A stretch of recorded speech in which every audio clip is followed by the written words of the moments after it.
Okay, my friends, after doing an oil change, it's time for us to reset the light. So to reset the light, what you need to do is, let's put the key in here. Door can stay open. You see this audio odometer? So what we're gonna do is, if you're on trip A, trip B, come back to audio odometer reading, okay?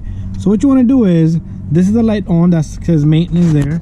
The maintenance light is on. It's gonna come on every about a certain amount, like 5,000 miles. So what you want to do is, I'm gonna have to work with the one hand here. Let me start up the engine because I want my steering to be straight so I can put my camera here. Now I'm gonna turn off the engine. Okay, so the key's off. Let's start from the beginning. This is what we're gonna do here. Let me set up my light here. It's gonna be very simple. You put your hand on this, push down on this, and turn the key on accessory. Do not start the engine. You see the flickering?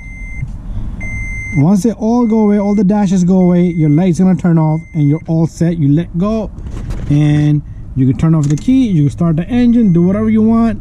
The maintenance light should no longer be on. It will come on, then go away, and that's it. That's how simple it is. Thank you for watching, guys.